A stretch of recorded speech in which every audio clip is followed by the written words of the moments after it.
আবার এই কুষ্টিয়ার লোক বলে পাবনা ওয়াজ করে পীর সাহেব কেবলা এখানে এসে আখেরি মোনাজাত করবে, মাঝখানে কোনো নৌকা নাই, হঠাৎ করে কিভাবে জানি বাবা নদী পার হয়ে গেল।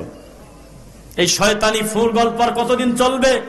বলল যে হাদলের একটা মুরিদ ভারত থেকে বাবা ওযু করতে বসছে, দেখে যে রাত 12টার সময় আমার একটা মুরিদ বিপদে পড়ছে, একটা বাঘ তার সামনে আসছে, তখন নাকি ওযু করার অবস্থায় ওই কাঁসার বদনা দিয়ে একটা আড়ি মারছে, ওই বদনা চলে আসি হাদলের শিবপুরের বাঘ মারি দিছে।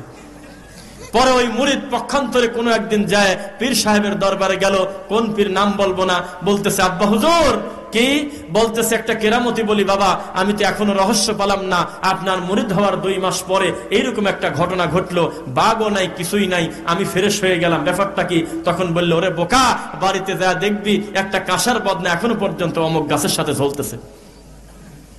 এই শয়তানি গল্প দিয়ে কি কোনো অমুসলিমকে মুসলিম বানানো যাবে?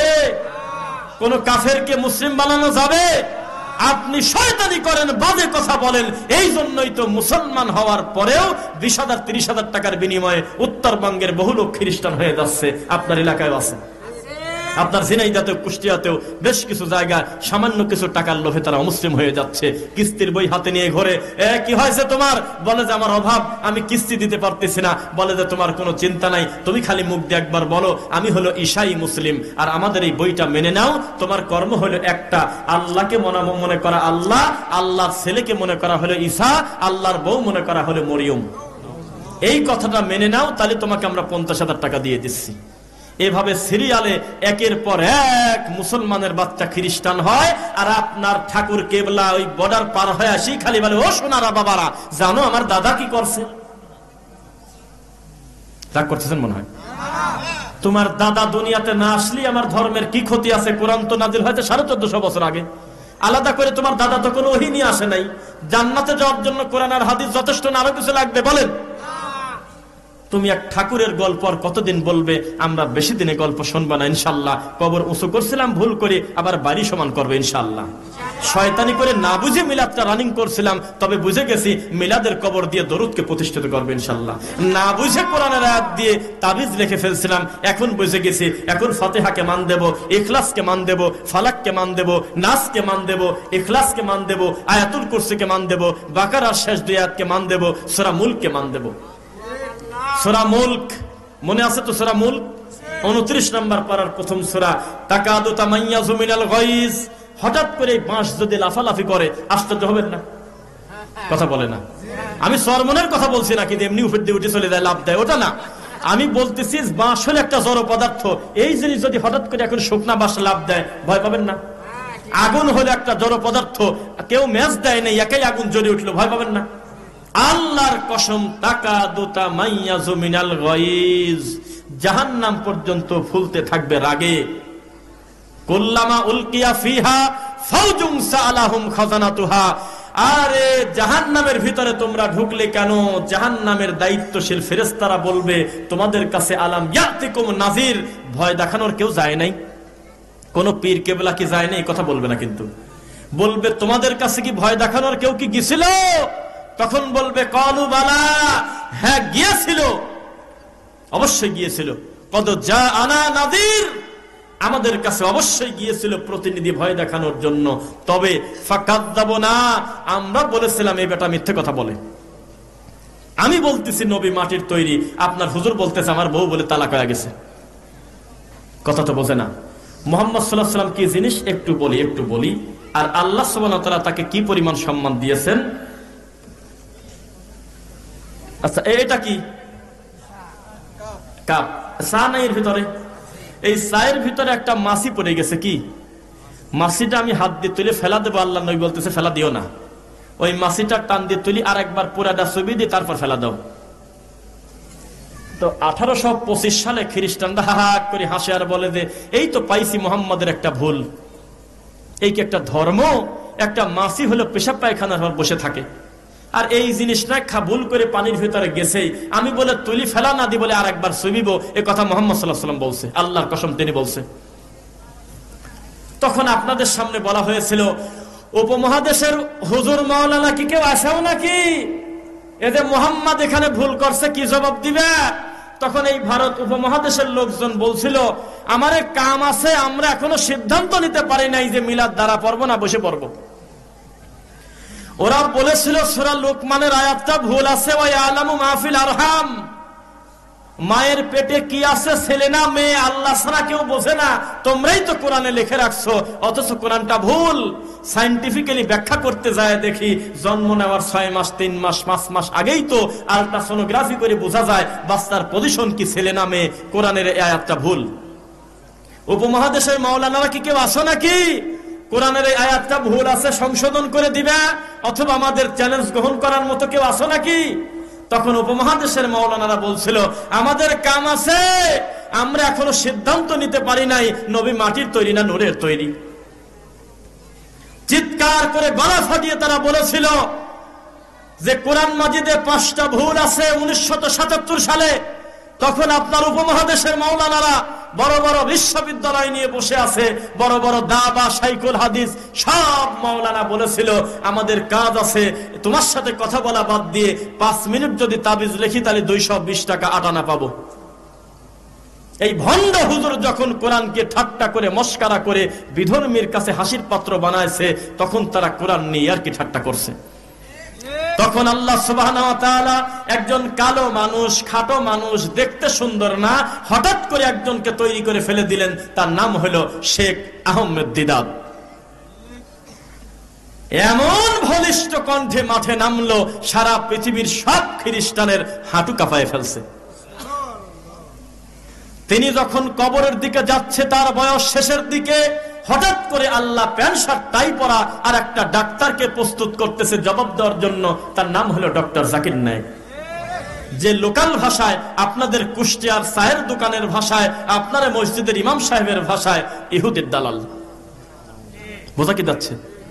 তার নাম ওরফে ওহাবি ইহুদির দালাল। এটা হলো আপনার হুজুরের ভাষায়। আপনার হুজুর খুতবা দেয়, আপনার হুজুর বক্তব্য দেয়, আপনার হুজুর ওয়াজ করে, মুরগিও শোনে না। আর এই লোকটা বক্তব্য দিলে সারা পৃথিবীর শিক্ষিত মানুষের 70% যুবক হা করে তাকায় থাকে, বাপরে বাপ এত দামি কথা পাইলো কোন জায়গা লোকটা। এই লোকটা হয়েছে আপনার কাছে ইহুদির দালাল, কাফের। আপনি কি একটা মানুষ? রাগ করতেছেন মনে হয়? আপনি হুজুর বড় এ কথা আমরা অস্বীকার করবো না, সাইজে বড়। আপনি হুজুর বড় এ কথা অস্বীকার করবো না, দাড়ি হয়তো বড়। আপনার হুজুর বড় এ কথা আমরা অস্বীকার করবো না, টুপি হয়তো বড়। আপনার হুজুর বড় এ কথা আমরা অস্বীকার করবো না, হয়তো মাদ্রাসাটা বড়। আপনার হুজুর বড় অস্বীকার করবো না, হয়তো তার ছাত্র সংখ্যা বেশি, নারায়ে তাকবীর দিলি 10,000 ছাত্র রাস্তায় নেমে যায়। কিন্তু এখনো পর্যন্ত ওই ছাত্র, ওই ওস্তাদ আল্লাহর রাসূলের কায়দায় মুসাফা পর্যন্ত করতে জানে না। মুসাফা যদি 1 হাত আগে দেওয়া যায়, 2 হাত দিয়ে হাত ঘষে আর বুক থাপড়ায়। ওকে হুজুর মুহাম্মদ সাল্লাল্লাহু আলাইহি ওয়াসাল্লাম থেকে আমরা জুতা পায়ে দেওয়ার নীতি শিখবো, বলেন ইনশাআল্লাহ। আল্লাহর রাসূল সাল্লাল্লাহু আলাইহি ওয়াসাল্লাম মা বোনদের গোপন হায়েজ নিফাজের ব্যাপার পর্যন্ত ক্লিয়ার করে দিয়েছে, যাতে আমার উম্মত বিপদে না পড়ে। মিশকাতুল মাসাবি 325, মান রাআ মিনকুম মুনকারান ফালিয়ুগাইয়িরহু বিয়াদি।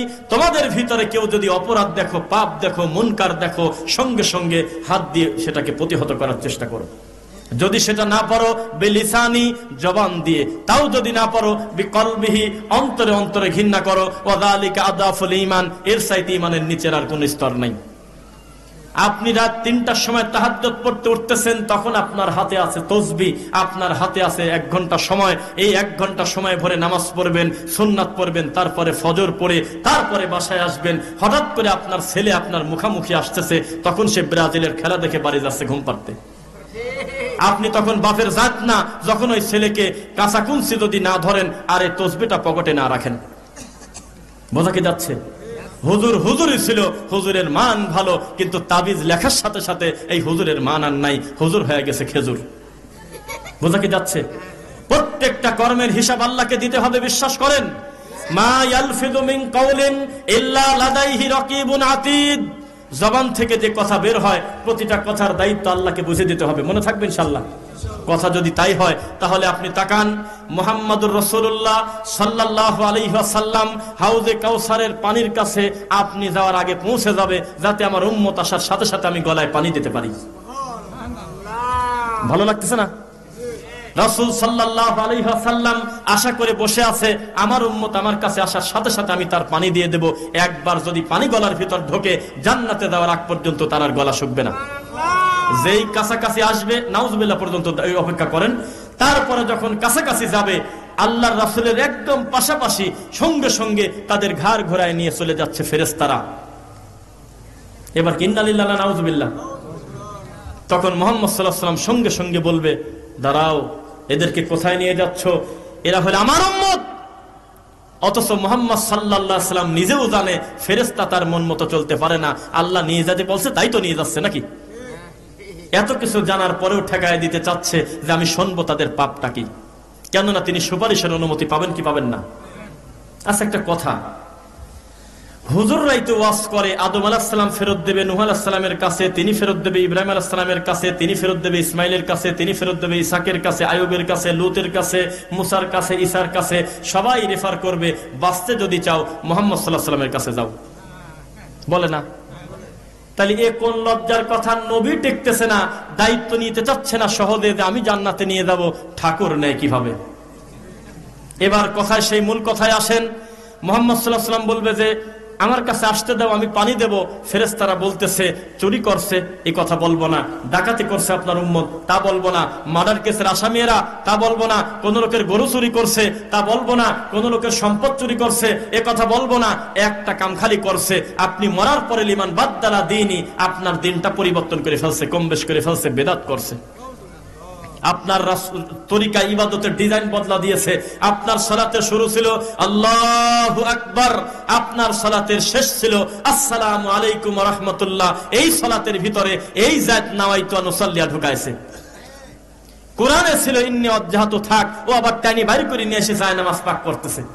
ডানে বামে সালাম ফিরায়ে আপনি মুহাম্মদ সাল্লাল্লাহু আলাইহি ওয়াসাল্লাম নিজে মুসল্লির দিকে মুখ করে ঘুরে বসে 30 থেকে 33টা দোয়া সিরিয়ালে আপনি পড়েছেন, কত সুন্দর আল্লাহর কাছে জিকির করেছেন। আর এই জাত করছে কি, ডানে বামে সালাম ফিরায়ে জোর করে আল্লাহকে প্রেসার দিয়েছে, ও মাওলা তুমি কবুল করে নাও। আপনার ইবাদতের ডিজাইন ওই রকম রাখে নাই। এরা এক জায়গায় বসে হু হু কু কু করে মুনাজাতের সময় বলতেছে, ও মাওলা পাক, আমাদের যত নেকি হয় তোমার সোনার নবীজির রওজায় পৌঁছায় দাও। তোমার মতো লোকের নেকি দিয়ে আল্লাহ রাসূলের কোনো কাজ আছে? এই বলো, এটা কি কোনো প্রশ্ন? এটা কি বলা হলো? তোমাকে বলা হয়েছে রাসূলের প্রতি দরুদ পড়ো, তোমার বাড়ি বাড়ি ঘুরতে হবে না, তোমার দরুদ আল্লাহর রাসূলের কাছে পৌঁছানোর জন্য ফেরেশতার অভাব নেই। বোঝা কি যাচ্ছে? প্রত্যেকটা জায়গায় আপনার ইবাদতের ডিজাইন বদলায় দিয়েছে। এত বড় ভদ্রলোক কেবল ফেরার যে দাঁড়াও, কি হয়েছে শুনি, পানি দেব আমি, এই রাসূল মুহূর্তের মধ্যে পুরা কথা ঘুরে ফেলছে। সঙ্গে সঙ্গে কথা উল্টায় নিয়ে বলতেছে, সবকান সবকান, তালি সরাও, তালি সরাও, এই আমার সামনে তো সরাও। প্রশ্ন যখন এসেছে দিন নিয়ে, তখন মুহাম্মদ সাল্লাল্লাহু আলাইহি ওয়াসাল্লাম নিজেও এর সাথে কথা বলতে পারতেছেন আর। দিন খুব সেনসিটিভ ব্যাপার। মুহাম্মদ সাল্লাল্লাহু আলাইহি ওয়াসাল্লাম বলেছে, ডান দিক থেকে তোমরা দেওয়া শুরু করে খাদ্য, বলে নাই মনে হয়? এ কথা বলে শুধু ছাড়ে নাই, তিনি নিজেও ডান দিক থেকে নিয়ে আমল করেছেন। মুহাম্মদ সাল্লাল্লাহু আলাইহি ওয়াসাল্লাম এখানে বসে আছে, আবু বকর রাদিয়াল্লাহু আনহু এখানে বসে আছে, আর ছোট সাহাবী আছে আরেকটু ওই পাশে, এই দিক থেকে দেওয়ার অনুমতি পায় নাই, যে না ডান দিক থেকেই দিয়ে আসো। মুহাম্মদ সাল্লাল্লাহু আলাইহি ওয়াসাল্লাম বলেছে, জুতা পায়ে দিবা কোন পায়ে আগে?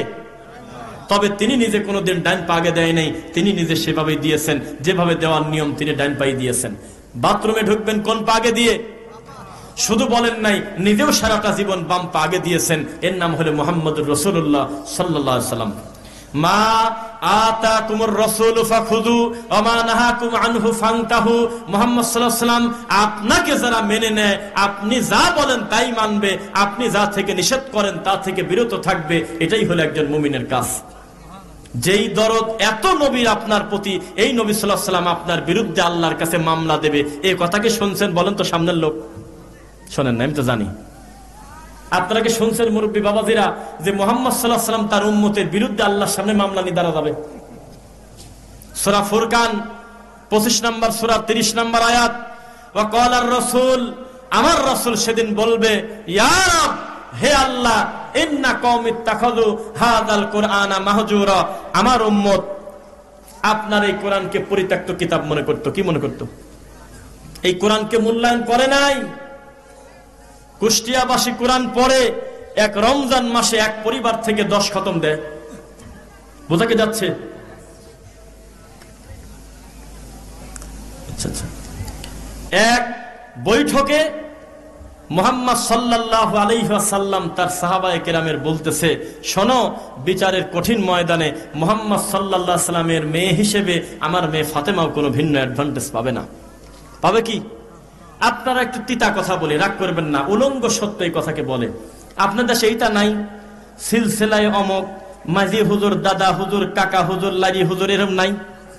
হাই রে লজ্জা! আদম আলাইহিস সালামের 2 নাম্বার বেটা হলো মার্ডার কেসের আসামি, কয় কিরে? নূহ আলাইহিস সালামের একটা ছেলে জাহান্নামে যাচ্ছে, কয় কিরে? লূত আলাইহিস সালামের নিজের বউ জাহান্নামে যাচ্ছে, আর ও পুরা বংশের দায়িত্ব নিয়ে বলতেছে সিলসিলায় অমক বাবা, কয় কিরে ডাকাত? কথা রাগ করতেছেন মনে হয়। মুহাম্মদ সাল্লাল্লাহু আলাইহি ওয়াসাল্লাম আল্লাহর কসম আবু তালেবের ব্যাপারে চেষ্টার কোনো ত্রুটি রাখে নাই। একবার তুমি বলো লা ইলাহা ইল্লাল্লাহ, ইনশাআল্লাহ তুমি জান্নাতে যাবে। কাজ হলো না। মুহাম্মদ সাল্লাল্লাহু আলাইহি ওয়াসাল্লাম নিজের মা আর বাপের ব্যাপারে কোনোদিন মোনাজাত করে কাঁদার সুযোগ পাইল না, শুধু কবর দেখার অনুমতি পাইল। আর এ কয় যে দাদা পীর, মাঝি পীর, কাকা পীর, লুয়া হুজুর, কয় কিরে ডাকাত? যার কাছে ওহী আসে না, যে আল্লাহর রাসূল না, নবী না, সাহাবী না, যার উপরে কোনো জান্নাত জাহান্নামের কোনো গ্যারান্টি নাই, এরকম কোন মানুষ মুহূর্তের ভিতরে কি বেঈমান হওয়ার সম্ভাবনা নাই?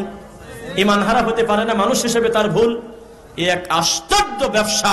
পীরের সবচাইতে যে ছেলে বেকার প্রতিবন্ধী, ওই হলো টাকা পয়সা বেশি ইনকাম, ও খানকানি বসে আছে, মানুষ পায়ে হাঁটি দেয়, ওর কাছে টাকা দিয়ে আসতেছে। এর কোন সায়েন্টিফিক্যালি ব্যাখ্যা আছে? দিতে পারবেন এটা? এই জন্যই তো মুসলিমরা আলাদা করে মুসলমান হয় না, যে মুসলমান হয় লাভ কি? আমাদের আছে দুর্গা, ওদের আছে দরগা, একই তো। আমাদের আছে মা, ওদের আছে আব্বা, অসুবিধা কি আছে? পার্থক্য আছে। বর্ডার পার হন, দেখেন ওই দেশে হিন্দু আর মুসলিম একাকার হয়ে আছে। উঁচু কবর দেখে অনেকেই ভুল করে মনে করতেছে আমার মন্দির একটা নারকেল ফাটা দিয়ে আসি, যা দেখে দে আজমির শরীফ। একটা মুসলমান আশা করছে এত সুন্দর বড় গম্বুজ, এখানে যে আমি নামাজ পড়ে আসি, যা দেখে দে মন্দির। আর আপনার ভিতরে কি পার্থক্য থাকলো? আপনি পড়তেছেন লা ইলাহা ইল্লাল্লাহ, আপনি পড়তেছেন ইয়্যাকা না'বুদু ওয়া ইয়্যাকা নাস্তাঈন, ও আল্লাহ তোমার ইবাদত করি, তোমার কাছে সাহায্য চাই, আর ছেলে চাওয়ার জন্য হলে ফকিরের কাছে পড়ে আছেন। এর থেকে লজ্জার কিছু আছে? আর বিচার কিন্তু একদিন হবে, মনে থাকবে আপনাদের কথা। আমি রাতারাতি কাউকে হেদায়েত করার মালিক, ক্ষমতা আমার না। তবে আপনি আজকে ওয়াদের শেষে এইটা অন্তত মাথায় নিয়ে যান, একটু বলে যান। তখন বললাম, হায় রে বলদ হুজুর, মুহাম্মদ সাল্লাল্লাহু আলাইহি ওয়াসাল্লাম কি গায়েব জানতেন? বোঝা যাচ্ছে না। কিন্তু আল্লাহ কিন্তু সবই জানতেন, যে আজকের থেকে 1450 বছর পরে আমার বান্দা হাকিমপুর বাইর করবি, শোভা বাইর করবি, রতন বাইর করবি, বিজাপাতি বাইর করবি, ন্যাশনাল বাইর করবি, এইসব জর্দা বের করবে, আল্লাহ মনে হয় জানতো না? এই আরো যে কত জর্দা বের হবে, এই বর্ডার পার হন দেখবেন এই জর্দার নামই শোনে নাই, আরো 100 জর্দা রেডি করা আছে ওখানে, নাই? প্রত্যেকটা জর্দাকে আলাদা আলাদা করে কোরআনে সিরিয়াল করে ওহী নাজিল করে যদি আল্লাহ হারাম করতে যেতেন, তাহলে এত বড় কোরআনে শুধু জর্দার নাম আটাই কঠিন ছিল। এটা আমরা কথা বলতেছি, দেখেন গা কোন জায়গা দিন আবার আর 2টি জর্দা ডেলিভারি হয়ে গেছে নতুন করে। এত নেশাদার দ্রব্য দুনিয়াতে আসতেছে কিনা? এক কথায় মেরে দিয়েছে মুহাম্মদ সাল্লাল্লাহু আলাইহি ওয়াসাল্লাম। চুরি করলে সেই লোক মূর্তি পূজা করলো, এমন কথা আল্লাহর নবী বলে নাই। জিনা করলে লোকটা মূর্তি পূজা করছে, এমন কথা কোরআন হাদিসে কোথাও নাই। মুদমিনুল খামরি কাআবিদি ওয়াসান, আপনার মসজিদের ইমাম সাহেব আল্লাহর ঘরে বসে যে জর্দা দিয়ে পান খায়, ও মুরব্বী আপনি যে গোল খান, আল্লাহর কসম নেশাদার দ্রব্য পানকারীকে বলা হয়েছে মূর্তি পূজারীর মতো। ছোট পাপ না বড় পাপ? মূর্তি পূজা ছোট পাপ না বড় পাপ? মুদমিনুল খামরি কাআবিদি ওয়াসান, যেই লোকটা নেশাদার দ্রব্য পান করে, ও হলো মূর্তি পূজারীর মতো। এটা কি মসজিদে চলে কিনা? মসজিদে কি এটা চলে? হুজুর কি কাকে কি বলবেন? মসজিদ কমিটির সভাপতিকে যদি বলা হয় আপনার মসজিদের ইমাম খালি তাবিজ বেচে, নয় বেতন বাড়া দেন, না হয়তো তার ব্যাপারে একটু আলোচনা করে দেখেন উনি এই কুকর্ম কেন করে। সভাপতি বলতেছে উনি তাবিজ বেচলো না নারকেল বেচলো, তাকে আমি জানি। দায়িত্বশীল বোঝে না দায়িত্ব কি জিনিস। প্রত্যেকটা ব্যক্তিকে নেতার বিষয়ে জিজ্ঞাসা করা হবে কিনা বলেন? দায়িত্বশীলদেরকে জিজ্ঞাসা করা হবে কিনা? সাবধান হন, পৃথিবীতে দালাল লাগবে না। মুরব্বী যুবকদের ব্যাপারে আমার ভয় নেই, প্রত্যেকের হাতে অ্যান্ড্রয়েড ফোন আছে, ও নিজের ইচ্ছায় অনিচ্ছায় একটু পর পর সুন্দর সুন্দর হাদিস আর কোরআনের আয়াতের সামনে রেডি। ইনশাল্লাহ একটু চেষ্টা করলেও হকটা পেয়ে যাবে। তবে আপনার পরিশ্রম বেশি জন্য আপনাকে টার্গেট করে বলি, আপনার পীর আপনার যেদিন মুরিদ করে সেদিন আপনার বিবেকের আক্কেলের দাঁত ফেলা দিছে। সেদিন আপনাকে বলছিল তুমি আমার হাতে মুরিদ হবে এই কারণে, যেহেতু নিজের মেয়ে নিজে বিয়ে দেওয়া যায় না, ঘটক লাগে, দালাল লাগে। নিজের গরু নিজে বিক্রি করা যায় না, একজন মাধ্যম লাগে। চাইলেই কোনোদিন চেয়ারম্যানের সাথে সরাসরি দেখা যায় না, মেম্বারের অনুমোদন লাগে। উপজেলা চেয়ারম্যানের কাছে গেলে চেয়ারম্যানের সিগনেচার লাগে, এমপি সাহেবের কাছে গেলে উপজেলা চেয়ারম্যানের সুপারিশ লাগে। তুমি রাতারাতি আল্লাহর কাছ থেকে ক্ষমা নিবে বেটা? আমাদের মতো দালাল ধরো। আমরা তখন এই দালালের পাও টিপি, হাত ডলি আর বলি, ও বাবা তুমি রক্ষা করো। আল্লাহর কসম করে বলতেছি, আবু জেহেলের জাহান্নামে জান্নাতে যাওয়া যেমন অসম্ভব, আপনার ব্যাপারে ঠিক তাই। কেননা আপনি আল্লাহর দয়াকে অস্বীকার করেন, আপনি মানেন না। মান কতালা নাফসাম বিগাইরি নাফসিন আও ফাসাদিন ফিল আরদ, সূরা মায়েদা। একজন নিরপরাধ মানুষ যদি আরেকটা মানুষকে হত্যা করে, একটা নিরপরাধ মানুষকে যদি কেউ হত্যা করে কেসাস ছাড়া, রাষ্ট্রীয় নিয়ম ছাড়া, প্রশাসনিক ভাবে ছাড়া, তাহলে সে কতলান নাসা জামিয়া, ও যেন একজনকে মারে নাই, সারা পৃথিবীর সব মানুষকে হত্যা করে ফেলছে। বোঝা যাচ্ছে? একজন মানুষ হত্যা করলে কত মানুষ হত্যা করার পাপ।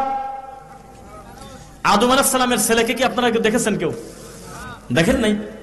আমিও দেখি নাই। আদম আলাইহিস সালামের ছেলে হলো মার্ডার কেসের আসামি। এক ছেলে আরেক ছেলেকে হত্যা করছে, করে নাই? কিয়ামত পর্যন্ত অন্যায় ভাবে মানুষ মানুষকে যত হত্যা করবে ও তো পাপী হবেই। অকারণে আপনি বসে আছেন এখানে হত্যা করতেছেন, হত্যার একটা গুনার অংশ এই কাবিলের কবরে একা একা জমা হচ্ছে। কারণ হত্যা প্রথা সে চালু করেছে। মানুষ হত্যা ছোট পাপ না বড় পাপ? বোঝা কি যাচ্ছে? বলেন তো, একজন হত্যা করলে যদি তাম পৃথিবীর মানবতা হত্যা করা হয়, তাহলে 100টা মার্ডার কেসের আসামি ছোট পাপ না বড় পাপ? এখানে কি কেউ 100টা মার্ডার কেসের আসামি আছেন? আছেন 10টা? আল্লাহর কসম করে বলতেছি, আল্লাহর রাসূল সাল্লাল্লাহু আলাইহি ওয়াসাল্লাম বলেছে, বনি ইসরাইলের ভিতরে আল্লাহর এক বান্দা 100টা মানুষ হত্যা করছিল, তারপরেও আল্লাহ তাকে ক্ষমা করে দিয়েছে। বলেন তো কেন? কারণ সে বলেছিল, আল্লাহ 100টা মানুষ হত্যা করে পড়েছে, এ কথা যেমন সত্য, গুনাহ হয়েছে যেমন সত্য, আমার গুনাহ যদি কেউ ক্ষমা করতে পারে, সে আছে সপ্তম আসমানের উপরে তুমি। ও কোনো পীরের ধরে নাই, ঠাকুর ধরে নাই, কোনো দালালের কাছে যায় নাই, সরাসরি তার গুনার কথাটা আল্লাহকে বলে ফেলছে। যেই বলছে আল্লাহ সুবহানাহু ওয়া তাআলা সরাসরি ক্ষমা করে দিয়েছে। আর আপনার তো আল্লাহর প্রতি বিশ্বাসী নাই। 29 পারা আপনার বউ পড়ছে কোরআন, 29 পারা, একটা পারা কোনো কারণে পড়তে পারে নাই, আপনি ধমকাচ্ছেন আর বলতেছেন একটু কষ্ট করে পারাটা তুলে দিলি খতম বক্সা দিতাম। আপনার ধারণা এই 29 পারা এখনো পর্যন্ত আল্লাহর কাছে যায় নাই, প্রথম আসমানে ঠেকে আছে। হুজুরের কাছে 5 কেজি জিলাপি আর 100 টাকা দিয়ে, 200 টাকা দিয়ে যখন বলবেন একটু মোনাজাত দিয়ে বক্সা দিয়ে কাঁদিয়ে দেন, তখন এই দালাল বলবে আল্লাহ আমি সুপারিশ করলাম, তখন ধাক্কা দিয়ে উপর দিক চলে যাবে। এটা কোনো ব্যাখ্যা আছে? আস্তাগফিরুল্লাহল আযীম। আমি কয়েকটা বিষয় ওয়াদা করাবো, আর আপনি তদন্ত করে দেখবেন আমার কথা যদি কোরআন সুন্নাহর বাইরে থাকে, তাহলে আমাকে পরবর্তী বছর ডেকে আনবেন, আমি ক্ষমা চাইয়া দেব। এক, আমাকে কথা দেন যে মরা মানুষের সামনে আপনারা কোরআন পড়বেন না, মরা মানুষের সামনে কোনো পাগলামি করবেন না, মানুষটার জন্য দোয়া করবেন, আল্লাহ তুমি তাকে ক্ষমা করো, তার প্রতি দয়া করো। পারবেন ইনশাল্লাহ? মুমূর্ষ যখন অবস্থা, লোকটা মরা, তখন তার সামনে ওই বিসি খতম, সোলা খতম, তেতুলের বিসি আটি শয়তানি করবেন না, সরাসরি তার কানে কানে লাক্কিনু মাউতাকুম লা ইলাহা ইল্লাল্লাহ বলবেন, যে বলো লা ইলাহা ইল্লাল্লাহ। প্রেসার দিবেন না। আপনার বলা দেখে যদি লোকটা বলে ফেলে, তার আখিরুল কালাম যদি হয় লা ইলাহা ইল্লাল্লাহ ফাদাখালাল জান্নাহ, ইনশাআল্লাহ আল্লাহ তাকে জান্নাত দেবেন। বলেন, কোরআন মাজিদ ওই তারা মানুষের কাছে এভাবে গোলহা পড়বেন আর অসুস্থ লোকের কাছে? কথা দিলেন তো ইনশাআল্লাহ?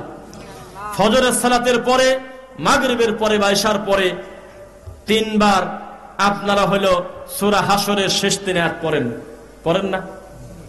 আচ্ছা, কাউকে বিরোধিতা করার জন্য আমি চিনি না, কারা কারা পড়েন হাত তোলেন। মেলা লোক হাত নামান। সূরা হাশরের শেষ 3 আয়াত আপনি পড়বেন না, এটা আপনি পড়বেন না। আপনার হুজুর যেটা বলছে, সকালে পড়লে যদি রাতের আগে মৃত্যু হয়, সন্ধ্যার আগে, তাহলে সেই লোকটার 70,000 রহমতের ফেরেশতা ক্ষমা প্রার্থনা করে, রাত্রে পড়লে ফজর পর্যন্ত তার জন্য ক্ষমা প্রার্থনা করে। এই হাদিস আছে তিরমিজিতে, হাদিসের রাবি হলো খালিদ বিন তহমান। এই হাদিসটা শুধু দুর্বল না, দঈফ জিদ্দান, দুর্বলের বাপ, দুর্বলের চাইতে দুর্বল, এটা আমলযোগ্য কোনো হাদিস না। এই হাদিসটা ছিল কোন জায়গা জানেন? এত কষ্ট পেরেশান না, আপনার কোন মুসল্লি, আপনার কোন দিনী ভাই, আপনার কোন মুসলমান ভাই অসুস্থ, আপনি খালি তার মাথার কাছে যায় এইভাবে মাথার পর হাত দিয়ে টান দিয়ে খালি একবার বলবেন লা বাসা তাহুরান, ইনশাআল্লাহ আপনার কিছুই হবে না, আল্লাহ আপনাকে সুস্থ করবে। আযহিবিল বাস ওয়াশফান্তা শাফি বলে যদি বাড়িতে ফিরে চলে আসেন, তার জন্য ৭০,০০০ রহমতের ফেরেশতা আপনার জন্য আল্লাহর কাছে ক্ষমা প্রার্থনা করবে। কোন জায়গার জিনিস কোন জায়গা টানি নিয়ে গেছে। একটা মুসল্লি যখন অসুস্থ হয়, হুজুর সরাসরি তার বাড়িতে সহজে দেখতে যায় না, কারণ একটু ঘাপটি মারি বসে থাকলে ৫ কেজি জিলাপি আর ১,০০০ টাকা নিয়ে আসলে বলি। ধর্ম এটাই তো চলতেছে সমাজে নাকি? আপনারা কি এটা করবেন? ইসলামে কোনো ডেলিভারি সিস্টেম নাই। পরিশ্রম করেন, কষ্ট করেন, আল্লাহর কাছে চান, ইনশাআল্লাহ আল্লাহ আপনাকে দেবে। আমল খুঁজে পান না আপনি? আমল কি আর নাই? নবী নুন না মাটি, এটা ছাড়া আমল নাই? মিলাদ দ্বারা পড়বো না বসে পড়বো, এটা ছাড়া আমল আর নাই? আপনার হুজুর কিছুই বোঝে না। ১৪৫০ বছর আগে মুহাম্মদ সাল্লাল্লাহু আলাইহি ওয়াসাল্লাম দুনিয়াতে এসে সমস্ত দাওয়াতি কাজ শেষ করে তিনি মারা গেছে, এখনো পর্যন্ত কুষ্টিয়ার লোক সিদ্ধান্ত নিতে পারে নাই লোকটা তৈরি ছিল কিসের তৈরি। এর থেকে কষ্টের কিছু আছে? মুহাম্মদ সাল্লাল্লাহু আলাইহি ওয়াসাল্লাম কি আর কিছু রেখে যান নাই? এই সমাজে মেয়ের সম্পত্তি ছেলেকে লিখে দেওয়ার লোক আছে কিনা? জিনা করার লোক আছে, চুরি করে এরকম লোক আছে, হত্যা করে এরকম লোক আছে, মানুষের হক নষ্ট করে এরকম পাপী আছে কিনা? এত পাপ মেনে নিলেন, আর আল্লাহর ঘরে একটা লোক যা গায়রিল মাগদুবি আলাইহিম ওয়ালাদ-দাল্লিন বলে আমিন বলছে একটু জোরে, এইটা মানতে পারলেন না। আপনি উহাবি বললেন, নামাজাবি বললেন, আপনি ছেলে মানুষের কানের তামানি নিছেন, আপনার বুড়ি থারি ছেলে ৩০ বছর বয়স হাফ প্যান্ট পরে হুন্ডা চালায়, এইটা মানি নিলেন। আর আল্লাহর ঘরে একটা নামাজি লোক যে আসারি বুকে হাত বাঁচছে, এইটা মানি নিয়ে ফেললেন না। রাগ করতেছেন মনে হয়। আপনার মেয়ে কোন কালে একজনের সাথে ভাগিয়ে চলে গেছে, আবার অন্তেবার আর এক জায়গা পলা চলে গেছে, আর আপনি আল্লাহর ঘরে একটা লোক পাঁচ সাথে পাও মিলাছে, আর আপনার মনে হয় মামা শ্বশুরের সামনে আপনার কথা বলতে লজ্জা করতেছে, নাক মাক শীতকে বলেন যে বেটা ওহাবি আসলে কোন জায়গা থেকে? আপনি কি মানুষ? পৃথিবীর কোন আহলে হাদিস, কোন সালাফি যদি আপনি প্রমাণ দিতে পারেন আমাকে দেন যে তারা বলছে নাভির নিচে হাত বাঁধলে তার নামাজ হবে না, এইরকম বাদে কথা বলছে একজনের নাম বলেন, আমি শুনবো। আমার থেকে করা কথা আর কেউ বলে না, এ কথা আমি বলবো না। তবে যারা যারা বলে তাদের ভিতরে আমি একজন। আমিও কোনোদিন মুখ ফসকে একরকম কথা বলি নাই যে যারা বুকে হাত বাঁধে না তার নামাজ হয় নাই, এরকম বাজে কথা আমি কোনোদিনও বলি নাই। আমি এত কড়া কড়া কথা বলি, আমি জীবনে কোনোদিন বলি নাই যেই লোকটা আমিন জোরে বলল না তার নামাজ হলো না, জীবনেও বলি নাই। এ কথাও বলি নাই যেই লোকটা আমিন আসতে বলছে সেই লোকটার নামাজ হলো না, এরকম কথা আমি কোনোদিনও বলি নাই। আমরা কোনোদিন জীবনে বলি নাই পায়ের সাথে পাও না মিলানোর কারণে লোকটা জাহান্নামে যাবে, তার নামাজ হলো না, এইরকম বাদে কথা আমরা জিন্দেগিতে বলি নাই। আপনারা কি শুনছেন কারোর কাছে? বিপরীতে যারা মেলায় তাদের নামাজ হয় না, আপনার হুজুর প্রায় দিনই কয়। কত প্রমাণ নেবেন? প্রায় দিনই বলে, বলে না মুরব্বী? বলে। অথচ আমরা কোনোদিনও তার বিপরীতে বলি নাই যে লোকটার নামাজ হলো না। একটা মুসলমানের কি এই কথা বলা যায় তারতম্য থাকার কারণে, বিপরীত থাকার কারণে? আপনার সাথে আমার শত ঐক্য থাক, শত অমিল থাক, শত বিরোধিতা থাক, কিন্তু দিনের কারণে আমরা এক হব, বলেন ইনশাআল্লাহ। আমরা আল্লাহর জান্নাত চাই, আল্লাহ তুমি কবুল করো। জান্নাতে কি পানি পরে ফুঁদেই চলে যাওয়া যাবে, না আমল করতে হবে? আমলে সলে করতে হবে, তখন আল্লাহ আমাদেরকে জান্নাত দিবেন ইনশাআল্লাহ। বলেন তো দেখি, আজকের এই মাহফিলে লালন যদি তার ধর্মর লালনের অনুসারীরা এখানে মাহফিল করত, আপনি কি ঠেকাতে পারতেন? তার স্বাধীনতা আছে, সে তার কর্ম করতেছে, ঠিক নাকি? এখানে যদি মাঝভান্ডারি তার মুরিদ নিয়ে মাহফিল করত, আপনি কি ঠেকাতে পারতেন? এটা কি আপনার ঠেকানোর অধিকার আছে? কিন্তু লজ্জা, যখন কোরআন সুন্নাহ প্রচার করবে যারা, তারা যখন কোনো মাহফিল দিতে যায়, আপনারা কত গালাগালি, কত রাগারাগি, কত মোড়ে মোড়ে বসে মিটিং করেন। কথা কি বোঝা যাচ্ছে? প্রশ্ন করি আপনাকে, আপনি তো অবশ্যই হানাফি মাযহাবকে ভালোবাসেন, ঠিক নাকি? ঠিক নাকি? আপনি আমাকে প্রমাণ দেন তো ইমাম আবু হানিফা রাহিমাহুল্লাহর পীর ছিল কে? উনি কি এই তরিকা রেখে গেছে? আপনারা কি দেওয়ানবাগীর নাম শুনেছেন? কাল সকালবেলা দেওয়ানবাগী যেহেতু মরে গেছে, তার ছেলে আছে, দেওয়ানবাগীর ছেলেকে ধরে নিয়ে এসে বলেন তুমি কোন মাযহাবের? বলবে আমি হানাফি মাযহাবের। কাল সকালবেলা কাপড়ই পরে না এমন একটা পীর বাংলাদেশে আছে, ডাক দিয়ে এসে বলেন তুমি কোন পীরের মুরিদ, কোন তরিকার? বলবে আমি হানাফি মাযহাবের। চট্টগ্রামে কবরে সেজদা দেয়, কবরের কাছে ছেলে মেয়ে চায়, তাদেরকে টান দিয়ে নিয়ে এসে বলেন যে তুমি কোন মাযহাবের, ডাইরেক্ট বলবে আমি হানাফি মাযহাবের। প্রশ্ন করি আপনাদেরকে, এই রকম কুলাঙ্গার কি ইমাম আবু হানিফা রেখে গেছে? এই পাগল রেখে গেছে এই লোকটা, যার জীবন ভর তিনি ইসলামের খেদমতে কাজ করে গিয়েছে।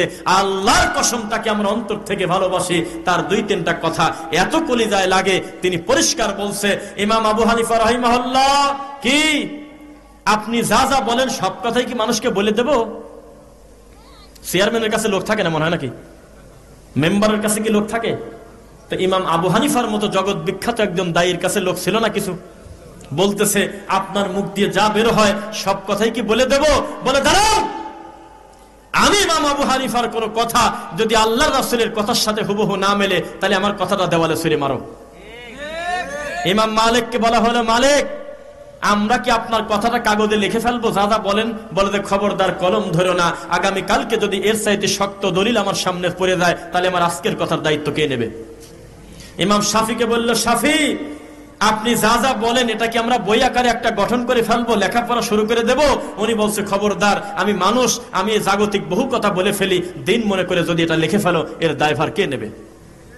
ইমাম আহমদ বিন হাম্বল রাহিমাহুল্লাহকে বলা হলো যে বলো তো কি করা যায়, আপনার সমস্ত কথা কি আমরা একটা আলোচনা করে আমরা কি কিতাব আকারে? বলতেছে আপনার এই মাথায় কি? বলে যে আমি তো আশা করছি আমার পীরকে খাওয়াবো, এই ছেলেকে যদি বলে ফেলি যে পাকা কলা, তাহলে এখান থেকে 2 হালে ঝাড়ি দিবেনি। তো মিথ্যা কথা বলতেছে, এখানে কলা, তবে কলাগুলো হলো কাঁচা কলা। তখন এই মাথার ঝুড়ি নিয়ে গিয়ে পীরের সামনে যখন নামায়, দেখে যে পাকা কলা কাঁচা হয়ে গেছে। পীর হাসে আর বলে, কিরে তোর কলা পাকা কলা কাঁচা করলো কিরা রে? বলে, আব্বা হুজুর, কেবলা ঠাকুর, আমি তো বুঝতে পারলাম না কামটা করলো কে। আপনার দরজায় ঢোকার আগ পর্যন্ত আমার মনে আছে কলা তো পাকাই ছিল, এখন কাঁচা হইলো কি কামে? কয় যদি পাকা আবার করতে চাও তাহলে ওই যে মাঝখানে আমার মাইদি হুজুরের কাছে চলে দাও। চলতেছে, মানুষ কাছে সুবহানাল্লাহ কাঁদতেছে। এ কোন বলদের বলদ বলেন, এই কথা মানুষ শোনে? এটা হলো 2022 সালে আপনার কুষ্টিয়া, পাবনা, এই রাজবাড়ী, ফরিদপুর, এই ঝিনাইদহ, এই সব অঞ্চলের ওয়াজ। রাগ করতেছেন মনে হয়? রাগ করলে তো উঠে চলে যেতেন। আমরা কি আরো কথা বলবেন ইনশাআল্লাহ? কোরআন সুন্নাহ যা আছে তাকান আমার দিকে। সূরা ইউসুফ, নাহনু নাকুসসু আলাইকা আহসানাল কসাস বিমা আওহাইনা ইলাইকা হাযাল কুরআন, নিশ্চয় আমার এই কোরআনেই রয়েছে উত্তম কিসসা। বলেন সুবহানাল্লাহ। আহসানাল কসাস মানে হলো উত্তম কিসসা। ইউসুফ আলাইহিস সালামের ঘটনা তোমার পছন্দ হলো না? পছন্দ হতে হতে জুলাইখার স্বামী বানাতেছে। কি শোনেন নাই? বলে যে আজিজ মিশর স্ত্রী সহবাস করতে যায় কিন্তু বীর্যপাত হয় না কেন? বলতেছে ইউসুফ আলাইহিস সালামের জন্য আল্লাহ ওকে রাখিত হয়েছে। আস্তাগফিরুল্লাহ। ডক্টর সৈয়দ নজরুল ইসলাম কাজ্জাবি এই কথা বলে। এ কোন লজ্জায় পড়ছেন বলেন? মুসা আলাইহিস সালামকে বড় করতে যায়, খিজির আলাইহিস সালামকে বড় করতে যায়, মুসা আলাইহিস সালামকে খাটো করতেছে। ওয়াসকরণের জুব্বার ব্যাপারে আমাদের একজন শায়েখের ঘটনা বলি, তাহলে বুঝবেন না এই বাঙালির চিন্তাধারা কোন দিক চলে গেছে। আমাদের একজন শায়েখ ডক্টর ইমাম হোসেন তার নাম, তিনি গেছে ব্রাহ্মণবাড়ি একটা ওয়াজে, সেখানে ওয়াজ করতে যায়। সে বলছে যে ওয়াসকরণী আসলে রাসূলের জুব্বা পায় নাই, আপনারা এগুলি বলেন কেন? একটা মুরব্বী রাগে দ্বারা বলতেছে তাহলে জুব্বা পাইল কিনা? তখন বলল আমাদের শায়েখ যে আচ্ছা, ওয়াসকরণী যদি আল্লাহর নবীর জুব্বা পাইতো তাহলে আপনার লাভটা কি আছে, আর ওয়াসকরণী জুব্বা পায় নাই তাহলে আপনার লসটা কি, তাই আমাকে বলেন একটু। কি বোঝা যাচ্ছে? এই ওয়াসকরণের দাঁত ভাঙা আর গোস্ত কাটিয়ে আল্লাহ খাবির চাইছে, এই ফায়সা গল্প দিয়ে আজকের এই দিনে 2 ঘন্টা 3 ঘন্টা ওয়াজ করা কোনো ব্যাপারই না। চলতেছে টাইটেল পাশ, হুজুর ডানেও আছে বামেও আছে, মাঝখানে হু হু করে কাঁদে আর বলতেছে, ও সোনার নবী গো, তোমাকে গাছের সাথে বাঁধি গেল হরিণ দুধ খাওয়াবির, কতই কষ্ট পাইছি আমরা। এই ঘটনাই শয়তানি ঘটনা। কোন জায়গায় লেখা আছে? আপনার হুজুর জুমার খুতবা শুরু করে ওই নবীর উপরে দরুদ পড়ি যেই নবীকে সৃষ্টি না করলে আসমান জমিন কোনো কিছুই সৃষ্টি হতো না। গাঁজাখড়ি গল্প পাইছে কোন জায়গা? আপনার হুজুর বেহেশতি দেওয়ার পছন্দ হয় ইয়াহইয়া ও সুনান পছন্দ হয় না, ও নিজের দেশের লোকের পছন্দ হলো না। ডক্টর খন্দকার আব্দুল্লাহ জাহাঙ্গীর রহিমাহুল্লাহ আল্লাহর তাওহীদের দেশ থেকে বিদ্যা নিয়ে এসে এদেশের মাটিতে সবচাইতে বড় বড় গ্রহণযোগ্য দায়ীর প্রথম সিরিয়ালে তিনি আপনার এই ঘরের সাথে এত বড় ইসলামী বিশ্ববিদ্যালয়ে অ্যারাবিক ডিপার্টমেন্টের একটা গুরুত্বপূর্ণ দায়িত্বশীল, জীবনভর তিনি খেদমত করেছে, প্রায় 30টা কিতাব নিজের হাত দিয়ে লিখে গেছে। আপনার কানা মুফতি সত্যি যদি লোকটাকে ভালোবাসে, ইয়াহইয়া ও সুনান বইটা পড়ে জুমার খুতবা দেখতে দেখি। আশরাফ আলী থানভীর এই বাজে বারসাদের খুতবা বাদে বইটা সরায় দিয়ে ওনার নিজস্ব লেখা খুতবাতুল আহকাম, হাদিসের নামে জালিয়াতি, ইয়াহইয়া ও সুনান, ফিকহুল আকবার দেখে দেখে দিয়ে জুমার খুতবা দিয়ে চাকরি টিকাক দেখি। তারপরে আপনার হুজুর বলতেছে, ও মাওলা, এতগুলো মানুষ তোমার দরবারে হাত তুলছি, যে হাত তোমার পছন্দ হয় ওই হাতের ওসিলায় বাকি হাতগুলো তুমি কবুল করে নাও। বলে কিনা? এতক্ষণ পর্যন্ত যা বললাম তোমার সোনার নবীজির রওজায় পৌঁছায় দাও। ও তো কবরই চেনে না, রওজা কাকে বলে বুঝবে কিভাবে? ওয়াজি শুরু করতেছে। এদের কুষ্টিয়ার আপনার একটা হুজুর দেখলাম, ওই জালসার শেষে মুনাজাত করে কাঁদতেছে আর বলতেছে, ও মাওলা, আমরা যেন বেদাত থেকে বাঁচতে পারি তুমি ব্যবস্থা করে দাও। কয় কিরে তুই কামনা করতেছিস, কেডি তো বেদাত। সানি খুতবায় বলতেছে, কুল্লু বিদআতিন দালালা, নামাজের পরে বসবেন, মিলাদ আছে। কি বলে লজ্জায় নাক কাটা। কয় কিরে, এই কথা বলে মিলাদকে দাফন করতে হবে, আল্লাহর নবীর মর্যাদা দিতে হবে দরুদের মাধ্যমে, সালামের মাধ্যমে, তার অনুসরণের মাধ্যমে। আর ও বলতেছে নামাজের পরে জিলাপি আছে, মিলাদ আছে, নিয়ে যাবেন। তাহলে আপনার হুজুর পড়লো কি আর বুঝলো কি? আপনি কি বুঝলেন? আপনি আমাকে বলেন। বিচার কি হবে নাকি?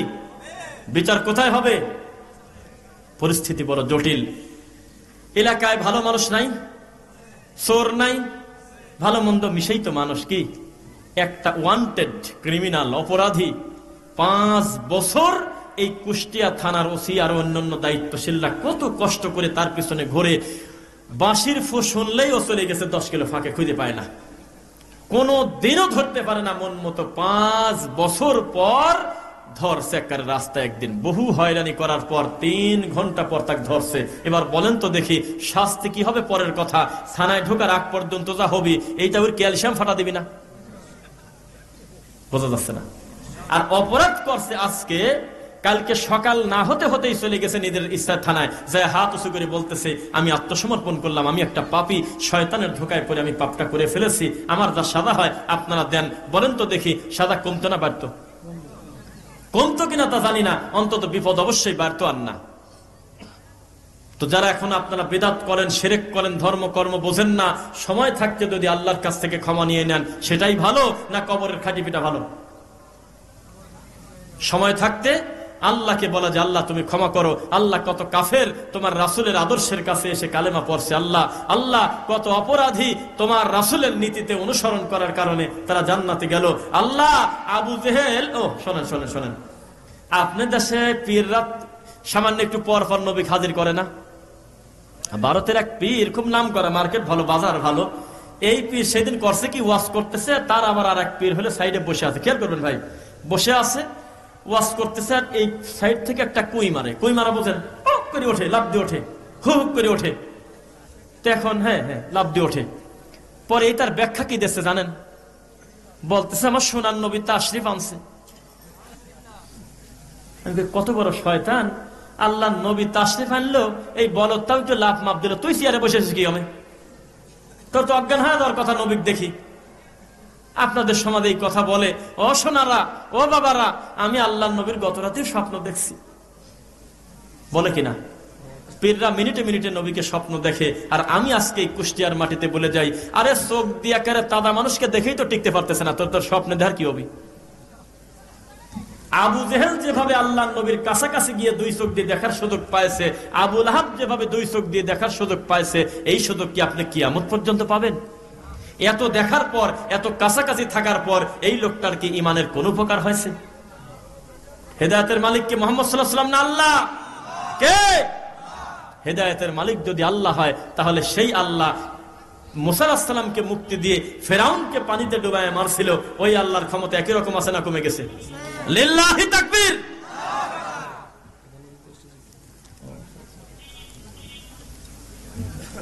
ও আসছে না? আচ্ছা আচ্ছা, কথা বলতে থাকি।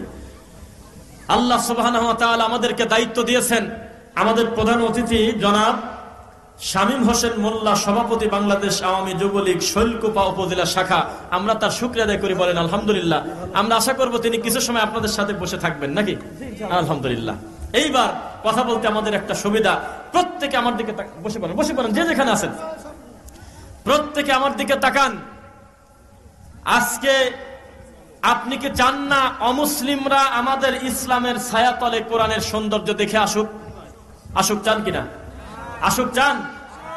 ওই যে আমরা দেখেছি কিছুদিন আগে হাফিজিয়া মাদ্রাসার নিরীহ বাচ্চাকে নারায় তাকবীর দিয়ে রাস্তায় নামা দিয়ে ওই হুজুর বিমানে ঘুরে একবার এদিক চক্কর পারে, একবার ওদিক চক্কর পারে, একবার ব্রাহ্মণবাড়িয়া আগুন লাগাতেছে রেল লাইনে, কোরআন মাজিদ বাইর করে নিয়ে এসে আব্দুল্লাহপুর ব্রিজের নিচে পড়তেছে। এই দৃশ্যকে দেখছেন নাকি?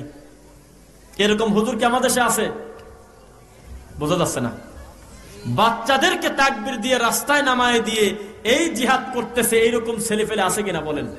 বিশ্বাস করেন আমাদের দেশের বহু যুবক আছে জীবন দিয়ে দিবে রাস্তায়, এটা সহজ, তবে টাকনুর নিচে আল্লাহর ভয়তে কাপড়টা তুলে টাকনুর উপরে পড়বে না।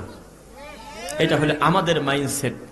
যেই ইসলামের ছায়া দেখে, যেই ইসলামী মুহাম্মদ সাল্লাল্লাহু আলাইহি ওয়াসাল্লামের আদর্শ দেখে অমুসলিমরা দলে দলে মুসলিম হয়, আজকে আমাদের কর্মকাণ্ড দেখে তারা বলে আমরাই তো ভালো আছি, বলে কিনা? ওয়াজে উঠে এই হুজুর কাফের, ওই হুজুর কাফের, ওই হুজুর মুনাফিক, ওই হুজুর ইহুদির দালাল, এটা বলে কিনা? বলে কিনা বলেন? যেদিকে তাকায় খালি কাফের দেখে। এরকম মানুষ যদি জালসার মঞ্চে, ওয়াজের মঞ্চে থাকে, তাহলে আমরা অমুসলিমের কাছে আল্লাহর কোরআনের সৌন্দর্য বোঝাবো কিভাবে? বোঝা কি যাচ্ছে? আল্লাহ সুবহানাহু ওয়া তাআলা সূরা লোকমানে বলতেছে, ওয়াইদা কিলা লাহুমুত্তাবিউ, 21 নম্বর আয়াত, যখন তাদের সামনে বলা হয় অনুসরণ করো মা আনজালাল্লাহ, আল্লাহ যা অবতীর্ণ করেছে, তারা সঙ্গে সঙ্গে মেনে নেওয়া বাদ দিয়ে বলে বাল নাত্তাবিউ মা ওয়াজাদনা আলাইহি আবাআনা, এর চাইতে আমার বাপ দাদার কথাই তো ভালো, আমার বাপ দাদা যা বুঝে গেছে সেটা কি চলে না? ও চাচা, আপনার বাপ যখন আর একটা লোককে জমি দেয় আপনার চোখের সামনে, আপনি সাক্ষী, বলেছিল উত্তর মাঠের জমি তুই খাগা, মুখের উপরে জমি বিক্রি হয়েছে কিনা? আজকে না হয় কাবিনের খাতা লাগে, আজকে না হয় দলিল সিগনেচার লাগে, কিন্তু একটা সময় মুখের জবানের উপরে শত শত বিঘা জমি বিক্রি হয়ে গেছে। আপনি সবকিছু মেনে নিলেন, আর ইসলাম মানতে এসে বলবেন আমার বাপ দাদা পীর ফকির যা বলছে সেটাই তো ভালো, একটা বার এই কোরআনটা পড়বেন না, একটা বার রাসূলের হাদিসটা পড়বেন না। আসলে এখানে লেখা আছেটা কি? কবরের প্রশ্ন হবে কয়টা বলেন? 3টা। সবাই বলতেছে কয়টা? অথচ এটা একটা জাতীয় ভুল। আল্লাহর কসম কবরের প্রশ্ন হবে হলো 4টা। কয়টা? কিন্তু এতদিন পর্যন্ত আপনি জেনেছেন কবরের প্রশ্ন কয়টা? শয়তান কায়দা করে 4 নাম্বারটা সরায় দিয়েছে, এমন একটা সরাইছে, ওইটা যদি না সরাইতো সমাজে বিদআত শিরক থাকতো না। মান রব্বুকা, আল্লাহ, দীনুকা, ইসলাম, নাবিয়্যুকা মান হাজার রাজুল, মুহাম্মদ সাল্লাল্লাহু আলাইহি ওয়াসাল্লাম, সবাই তো পারে। 4 নাম্বার প্রশ্ন ফেরেশতা এবার ছেড়ে দেবে না, বলবে কিভাবে তুমি জানলে? প্রশ্ন করার সাথে সাথে উত্তর দিলা, ঠিক পেলে কিভাবে? তখন সে বলবে আল্লাহ আমি দুনিয়াতে অমুক তরিকার পীরের মুরিদ ছিলাম, নাকি? এটা বলবে না? আল্লাহ আমি দুনিয়াতে বড় একটা পীরের মুরিদ ছিলাম, যেই পীরের মুরিদ ছিল 1 কোটি, এটা বলবে নাকি? কি বলবে? আল্লাহ আমি তোমার কিতাব পড়ি ঠিক পাইছি, আল্লাহ আমি তোমার রাসূলের হাদিস পড়ি ঠিক পাইছিলাম যে তুমি আল্লাহ ছাড়া কোনো ইলাহ নাই, এই ইনি ছাড়া কোনো নবী আমাদের চূড়ান্ত রাসূল নাই, আর হলো দিন হলো ইসলাম। নাকি বলবে যে না আমি আমার হুজুরের কাছে শুনছিলাম? বলবে? তাহলে সোনার দাম আছে না পড়ার দাম? কোরআন মাজিদে ওহী নাজিল হয়েছে, সর্বপ্রথম ওহীর প্রথম শব্দ কি ছিল? ইকরা মানে কি? শোনো, মুরিদ হও, হু হু করো, কি করো? পড়ো। তুমি পড়ো, কি পড়ো? বিসমি রব্বিকাল্লাযী খালাক, তোমার রবের নামে পড়ো যে আল্লাহ তোমাকে সৃষ্টি করেছে, ঠিক কিনা? তাহলে রবের শিক্ষা হলো কোরআন, রবের শিক্ষা হলো রাসূল সাল্লাল্লাহু আলাইহি ওয়াসাল্লামের সহিহ হাদিস। এইবার একটু খেয়াল করেন, আপনারা সাক্ষী দিচ্ছেন আশপাশে বহু মুসলিম থেকে খ্রিস্টান হয়ে যায় বিভিন্ন মিশনারির মাধ্যমে। আমরা তাদেরকে আমাদের ইসলামের সৌন্দর্য বোঝাতে পারি না। তারা যে বইটা নিয়ে এসে মুসলমানকে খ্রিস্টান বানায়, এই কথাটা একটু বলবো, মনোযোগ দিয়ে শুনবেন। বইটার নাম আত-তরিকু ইলাল জান্নাতি বিনূরিল কোরআন। বইটার নাম কত সুন্দর, কোরআনের আলোকে জান্নাতে যাওয়ার সোজা পথ। একটা মুসলমানকে অমুসলিম বানাচ্ছে কিভাবে, দেখেন কিভাবে মগজ ধোলাই করে। বলে আদম আলাইহিস সালামকে কি মানা করছিল গাছের কাছে যেতে, ওয়ালা তাকরাবা হাদিহি শাজারা? তখন ওই লোকটা বলে হ্যাঁ তা তো ঠিক, আসলে গাছের কাছে যেতে তো নিষেধ করছে, তারপরেও কি গেছে? হ্যাঁ গেছে। এটা কি ভুল? হ্যাঁ ভুল। ক্ষমা পাইছে সেটা বলে না। নূহ আলাইহিস সালাম তার নিজের ছেলেকে জাহান্নাম থেকে বাঁচাতে পারছে? বলে যে না। লূত আলাইহিস সালাম তার বউকে জাহান্নাম থেকে বাঁচাতে পারছে? না। আসিয়ার মতো এত বড় দামি মহিলা তার স্বামী ফেরাউনকে বাঁচাতে পারছে? বলে যে না। এইভাবে সিরিয়ালে বলতে বলতে বলতে বলতে শেষ পর্যন্ত ইউসুফ আলাইহিস সালামের কাছে এসে বলতেছে, দেখো এটা নবীর ছেলে, 10 ছেলে মিলে এই নিরীহ ছেলেটাকে মারিয়ে দিয়েছে, কত কষ্ট দিয়েছে, নির্যাতন করছে, কুয়ায় ফেলা দিয়েছে, এভাবে করে ব্রেন ওয়াশ করতেছে। শোনো, এগুলো হলো আল্লাহর সৃষ্টি মাখলুক, মানুষ। কাউকে দিয়ে যখন আল্লাহর কোনো কথা হলো না, মুসা নবীকে পাঠালো, এক থাপ্পড় দেশে মানুষে মারি ফেলছে, একটা পারে নাই। তখন আল্লাহ বলল, আমার কথা তো আমি ফেরেশতাদের কাছে ছোট হয়ে গেলাম। নাউজুবিল্লাহ বলেন। আল্লাহকে ছোট হয়ে যায় না? আল্লাহু আকবার। আল্লাহ আগেও বড়, এখনো বড়, সবসময় বড়। আল্লাহ নাকি তখন বলল যে আমি তো আমার কথা রাখতে পারলাম না, আমি যাকেই পাঠাই, আদমকে পাঠাইছিলাম, তার এক ছেলে আর এক ছেলেকে মারিয়ে দিই, মার্ডার কেসের আসামি। সত্য না মিথ্যা? সূরা মায়েদা, ইদ কররাবা কুরবানান ফাতাকাব্বালা মিন আহাদিহিমা ওয়া লাম ইউতাকাব্বাল মিনাল আখার ক্বালা লা আকাতুলান্নাক। আপন মার পেটের দুই ভাই আল্লাহর কাছে কুরবানি পেশ করছিল, কুরবানি কবুল না হওয়ার কারণে হিংসা করে এক ভাই আরেক ভাইকে মারিয়ে দিয়েছিল। আদমের ছোট ছেলে বড় ছেলেকে মারিয়ে দিয়েছে, বড় ছেলে ছোট ছেলেকে। বোঝা যাচ্ছে? তখন আল্লাহ বলল, তাহলে তো আমার সার্থকতা থাকলো না, এত আশা করে মানুষ তৈরি করলাম, আমাকে মানে না। আমি তো ফেরেশতাদের কাছে বড় মুখ করে বলেছিলাম আমি দুনিয়াতে খলিফা পাঠাবো, তারা আমার তাসবিহ জপবে, তারা আমার কথা শুনবে, আমি তো ছোট হয়ে গেলাম, কি করা যায়? তখন নাকি ঈসা নবী বলছিল, আব্বা, নাউজুবিল্লাহ বললেন না তো, ঈসা নবী তাকে বলছিল, আল্লাহ আব্বা আপনি আমাকে দুনিয়ায় পাঠা দেন তো দেখি, তবে আমার শর্ত হইল মানবিক রক্ত মাংস আমার গায়ে দিবেন, ব্যথা পেলে আমি কাঁদবো, আমার শরীরে রক্ত থাকবে, খালি মা থাকবে কিন্তু বাপ থাকবে না। আমার মা মরিয়ম সহ আপনি আমাকে পাঠা দেন, আপনি তো আমার বাপ আসেনি, আমাকে দুনিয়াতে পাঠা দেন, আমি একবার চেষ্টা করে দেখি এ জাতিকে আমি ফেরাতে পারি কিনা।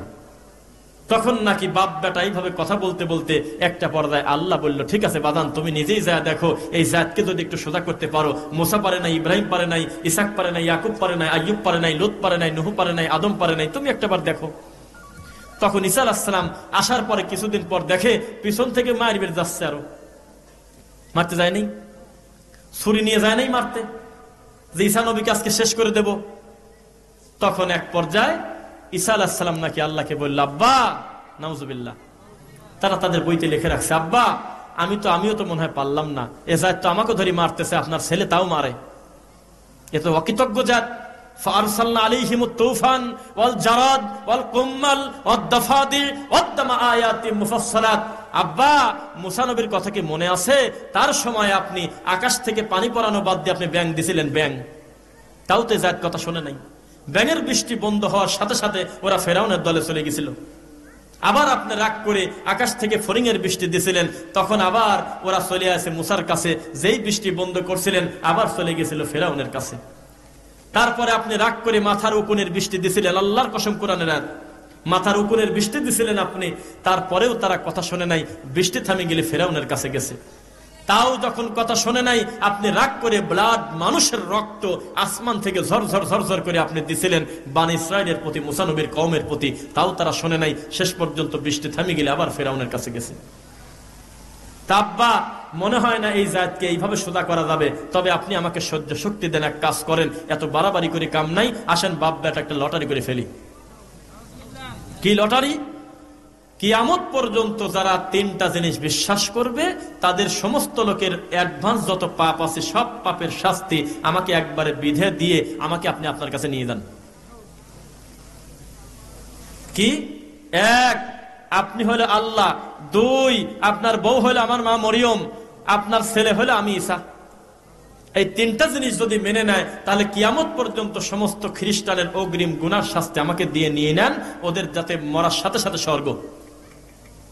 এইভাবে তাদেরকে ব্রেন ওয়াশ করে করে কিস্তির বই হাত থেকে নিয়ে 20,000 30,000 টাকা দিয়ে নীলফামারী, কুড়িগ্রাম, লালমনিরহাট বেশ কিছু জায়গায় অমুসলিম বানাচ্ছে মুসলিমকে। ঠিক নাকি? যে কথা ডক্টর খন্দকার আব্দুল্লাহ জাহাঙ্গীর স্যার 2016 সালে আল্লাহ তাকে নিয়ে গিয়েছেন, মৃত্যুর আগ পর্যন্ত মাঝে মধ্যে কথাটা বলতেন, আহারে আমার এই কুষ্টিয়া, ঝিনাইদা, এই প্রত্যন্ত গ্রামে বিভিন্ন জায়গায় দিন ধর্ম বোঝে না, তারা কোথায় কোথায় ধোকা খেয়ে পড়ে আছে। কি ঠিক নাকি? অথচ আপনি মরে মরে বসে ওই হুজুর মিলাদ পরে ভালো, তবে দাঁড়ায় না, ওই হুজুর ওহাবি হুজুর, ওই হুজুর নবীকে মাটির তৈরি বলে, ওই হুজুর ভালো না। এই সব অদ্ভুত কথা দিয়ে এই 2022 সালে আপনি কি করে প্রমাণ করবেন আপনার ইসলামের শ্রেষ্ঠত্ব কত বেশি? কি করে প্রশ্ন বুঝাবেন যে আপনার নবী মুহাম্মদ সাল্লাল্লাহু আলাইহি ওয়াসাল্লাম পৃথিবীর শ্রেষ্ঠ মানুষ, যিনি বলেছিল তোমাদের খাবারের পাত্রে পানির ভিতরে যদি মাছি ঢুকে পড়ে তাহলে মাছিটা টান দিয়ে ফেলা না দিয়ে আরেকবার ডুবে নাও। খ্রিস্টানরা বলছিল সেই, নাস্তিকরা বলছিল সেই, সমস্ত ডাক্তাররা বলছিল সেই। এই কি একটা কথা? মাছি বসে পায়খানায়, পেশাবখানায়, ওই জিনিস নবী বলতেছে তুলি ফেলা না দিয়ে আবার ডুবি, তারপরে ওই পানি খায় ফেলাও। আজকের 2022 সালে আমরা বুঝে গেলাম, সাইন্টিফিক্যালি ব্যাখ্যায় সুন্দর করে ফরেন্সিক ল্যাবে পাঠিয়ে দিয়ে এখন ডাক্তাররা প্রমাণ করতেছে। আল্লাহু আকবার। 1450 বছর আগে বিমান ছিল না, প্লেন ছিল না, রকেট ছিল না, মোবাইল ছিল না, মুহাম্মদ এত বড় দামি কথা পাইলো কোন জায়গা? আমরা দেখতেছি গবেষণা করে মাছির এক ডানায় হইলো ময়লা আর এক ডানায় হইলো ওষুধ। সুবহানাল্লাহ বললেন না? মুহাম্মদ সাল্লাল্লাহু আলাইহি ওয়াসাল্লাম 1450 বছর আগে বলেছিল, ইন্না হাযাইনি হারাম আলা যুকুরি উম্মতি, আমার উম্মতের পুরুষদের জন্য দুটি জিনিস চিরতরে হারাম করে দেওয়া হলো। এক, রেশমি কাপড়, দুই, স্বর্ণ। কিছুদিন আগ পর্যন্ত নাস্তিকরা বলতে এটা কোন ধরনের কথা? একটু খুশির জন্য, সৌন্দর্যের জন্য একটা লোক সোনা ব্যবহার করবে, ছেলে মানুষ, কি এমন পাপ? এখন এই স্কিনটা পরীক্ষা করে স্বর্ণের সাথে ম্যাচিং করে দেখে, মানুষের পুরুষের শরীরে আল্লাহ যে ত্বক দিয়েছে এটার সাথে স্বর্ণ ম্যাচিং হয় না, এটা তার ক্যান্সারের কারণ হতে পারে। মুহাম্মদ সাল্লাল্লাহু আলাইহি ওয়াসাল্লাম 1450 বছর আগে বলেছিল, মা আসফালা মিনাল কাবাইনি মিনাল ইসারি ফাফিন নার, টাকনুর নিচে যদি কেউ প্যান্ট শার্ট লুঙ্গি পায়জামা পরে তাহলে তাকে জাহান্নামে যেতে হবে। বিচারের মাঠে আল্লাহ তার দিকে তাকাবে না, কথা বলবে না। খ্রিস্টানরা বলছিল, এ আবার কোন জাতি ধর্ম? টাকনুর নিচে কাপড় পরলে কি এমন পাপ হয়? কোন লোকের সম্পদের ক্ষতি নাই, কোন লোকের সম্পর্ক নষ্ট হয় না, কারোর মাথায় বাড়ি দেওয়া হয় না। এই কি একটা কথা? এই কারণে কি জাহান্নামে যেতে হবে? এর অপরাধটা কি? এখন তদন্ত করে দেখা গেল, ফরেনসিক ল্যাবে দেখলো, পরীক্ষা নিরীক্ষা করে গবেষণা করে দেখলো, আল্লাহুস সামাদ, আল্লাহু আকবার। এর কত বড় রহস্য! পুরুষের সবচাইতে দামি কয়েকটা নিয়ামতের ভিতরে একটা হলো হরমোন, তার যৌবন শক্তি। পরীক্ষাগারে করে দেখানো হলো যে সর্বদা যারা টাকনো ঢেকে কাপড় পরে, তাদের থেকে যারা টাকনোর উপরে আলো বাতাস লাগায় স্বাভাবিক চলাফেরা করে, এদের হরমোন, এদের যৌন শক্তি বেশি। এবং আরেকটা হলো টাকনো ঢেকে যারা একের শেষরাতে শেষরাতে, আমাদের পাবনা ভাষায় বাইদিকে বলে যায়, তারা হলো অহংকার প্রদর্শিত করে। আর টাকনোর নিচে কাপড় পরলে, উপরে পড়লে বিনয়ী ভাব আসে। আপনার পছন্দ হলো না, আপনার মেয়ে পড়ছে টাকনোর উপরে, আপনার ছেলে পড়ছে টাকনো ঢেকে। এখন বাড়িতে যায় দেখেন, আপনার ছেলে পড়ছে একেবারে চাপায়ে, আপনার মেয়ে পড়ছে প্লাজো 1.5 হাত। আপনার পছন্দ হলো না? রাসূল সাল্লাল্লাহু আলাইহি ওয়াসাল্লামের কথা, মুহাম্মদুর রাসূলুল্লাহ সাল্লাল্লাহু আলাইহি ওয়াসাল্লাম বলেছে, শোনো, পানিটা দাঁড়া খাও না, বসে খাও, বাম হাত দিয়ে খাও না, ডান হাত দিয়ে খাও, এক শ্বাসে খাও না, 3 শ্বাসে খাও, খাওয়ার শেষে বলো হলো আলহামদুলিল্লাহ। প্রত্যেকটা সাইন্টিফিক্যালি ব্যাখ্যা করা আজকের 2022 সালে সম্ভব, আলহামদুলিল্লাহ। বিজ্ঞানী গবেষণা করে দেখতেছে, এক বৈঠকে এক নিঃশ্বাসে পানিতে টান দিলে এই লোকটার বড় ধরনের বিপদ হওয়ার সম্ভাবনা থেকে যায়। মাঝখানে যদি বিরতি নিয়ে নিঃশ্বাসটা পানির ভিতরে না ফেলে, তাহলে এই লোকটার স্বাস্থ্যসম্মত একটা পানি খাওয়া হয়ে গেল। মুহাম্মদুর রাসূলুল্লাহ সাল্লাল্লাহু আলাইহি ওয়াসাল্লাম 1450 বছর আগে বলে গিয়েছে, শোনো পৃথিবীর মানুষ, আমি তোমাদেরকে বলে গেলাম, ওযু যখন শুরু করবে বিসমিল্লাহ বলে ওযু শুরু করো। ওযু শেষ করার পরে বলো, আশহাদু আল্লা ইলাহা ইল্লাল্লাহ ওয়াহদাহু লা শারীকা লা ওয়া আশহাদু আন্না মুহাম্মাদান আবদুহু ওয়া রাসূলুহু আল্লাহুম্মা জাআলনি মিনাত তাওয়াবিন ওয়া জাআলনি মিনাল মুতাতাহহিরিন। জান্নাতের 8টা দরজা খুলে গেছে। আপনার হুজুরের পছন্দ হলো না, আপনার হুজুর ওযু করার পরে বলতেছে, আল ইমানু আপনার নূরুন ওয়াল কুফরু যুলমুন, এইভাবে আবুল তাবুল একটা মিথ্যা দোয়া লিখে রাখছে। মুহাম্মদুর রাসূলুল্লাহ সাল্লাল্লাহু আলাইহি ওয়াসাল্লাম বলেছে, সুন্দর করে সালাত আদায় করো, সালাত আদায় করার মাধ্যমে আল্লাহর কাছে সাহায্য চাও, আল্লাহ তোমার মনোশান্তি দেবে, আল্লাহ তোমার ঈমানি শক্তি দেবে। এখন বিজ্ঞান পরীক্ষা করে দেখে, সালাত আল্লাহ তাআলার অবশ্যই অনুগ্রহ, আল্লাহর দয়া। এই সালাতের মাধ্যমে বান্দা তার মানসিক অবস্থাটার অনেক উন্নতি হয়। যে সালাত আদায় করে না, যে নামাজ পড়ে না, যে আল্লাহর হুকুম মানে না, ও হলো ছন্ন ছাড়া, ওর কোনো রব নাই, ওর কোনো মালিক নাই, ওর ভিতরে অস্থিরতা কোনোদিন যায় না। কথা কি বুঝতেছেন না? রাগ করলেন? মুহাম্মদুর রাসূলুল্লাহ সাল্লাল্লাহু আলাইহি ওয়াসাল্লামকে কেউ যদি বলতো বাচ্চাটা কেটে ঝাড়িয়ে দেন, বাচ্চাটা কাঁদে কি কামে, এদের মেয়েটা কোলে করে নিয়েছি কি করব? আল্লাহর নবীর জীবনে সাহস হয় নাই, চিন্তা করো না আমি কোরআনের আয়াত কাটি প্যাকেট করি তাবিজ দিয়ে তোমার গলায় দিয়ে দেবো। আস্তাগফিরুল্লাহ আযীম, আপনার এই হুজুর এই কাম করেছে। আল্লাহর নবী শেখায় দিয়েছে, তুমি মা, তুমি যা পারো তাই তুমি পড়ে তোমার নিজের বাচ্চার তুমি নিজেই ফোঁ দিয়ে দাও, তুমি একটা আত্মতৃপ্তি পাবে, তোমার কথা আল্লাহ শুনবে, তোমার মতো দরদ এই নোয়াখালীর হুজুরের হবে না। চাঁপাই নবাবগঞ্জের হুজুর আছে কুষ্টে ইমামতি করতে, ইমামতির বয়স যখন 2 মাস তখন সভাপতির মা মরে গেছে। সভাপতি জানাজার সময় হুজুরে খুঁজে পায় না, ফোন দিচ্ছে কোথায় আপনি, বলে কিছু মনে করবেন আপনাকে বলা হয় নাই, আমি তো সকালবেলা ট্রেনে বাড়ি চলে আইছি, আমার একটু জরুরত বিপদ, আমি তাই চলে আইছি। এই একটা কথা আজকের এই দিনে আপনার থাকা লাগতো না? জানাজারা দিবি কিরা? বলে যে আপনি চিন্তা করবেন না, আমি একটা বড় ছাত্র রেখে আইছি, ও জানাজা দিয়ে দিবিনি, হয় কিনা? তখন দেখা যায় না, তো সভাপতির ছেলে, মন টন তো করা, মেজাজ এখনো ঠান্ডা হলো না, বেতন কি বাদ দিয়ে দেয়, কমা দেয়, লাস্টে হুজুর আবার ওই পাম দিচ্ছে, চিন্তা করবেন না, আমি একটু আগে ফোন দিয়েছিলাম, মেয়ে ছেলেফেলের কাছে শুনলাম ওরা বলে 3 খতম আর 25 পারা পড়ছে, ওদেরকে বলে দেন আমি গত বছর রোজার সময় 5 পারা বেশি পড়ছিলাম, আমার হাতে আছে, ওই 5 পারা চাঁপাই নবাবগঞ্জ ডেলিভারি দিয়ে দেবো না, মোনাজাতের সময় বলে দিয়ে। এই কথা যদি কোনো চিকিৎসা বিজ্ঞানী শোনে, এই কথা যদি কোনো খ্রিস্টান শোনে, ও নাকে হাত দিয়ে বলবে, একটা হিন্দু বলবে আমার নারকেল ফাটা নেই তো ভালো, কি কয় রে, চাঁপাই নবাবগঞ্জ ডেলিভারি দিয়ে দিচ্ছে, সূরা বাকারা চলে যায়, আসলে গেল, কত বড় শয়তান। অথচ গভীর রাত্রে বউ ঠিক পাবে না, একা যদি কাঁদতো আর বলতো আল্লাহ মানুষ হিসেবে কত ভুল করছি, আল্লাহ তুমি আমার আব্বাকে ক্ষমা করো, আল্লাহ আমি তার সহ্য করতে পারতেছি না, আল্লাহ তুমি আমার আব্বাকে মাফ করো, 1 ঘন্টা সেজদায় পড়ে যদি কাঁদতো ছেলেটা, সারা জীবন এই হুজুর যদি নোয়াখালীর হুজুর কাঁদে, কোনো লাভ হবে না।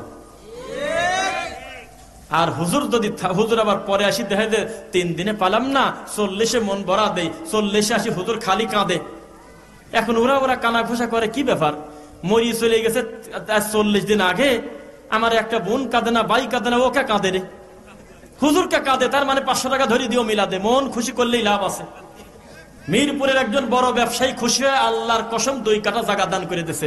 এই হুজুর কি সাত ঢালাই করার সময় নিয়ে গেছে হুজুরকে, সাক্ষী কিন্তু আছে, সাক্ষী আছে জন্য বললাম, না হলে বলতাম না। হুজুর কি করেন, বাড়ি কোথায়, ঠাকুরগাঁও, কোথায় থাকেন, 1800 টাকা রুম ভাড়া দিয়ে দেয়, মিরপুর কাদিপাড়া থাকি, 11:30।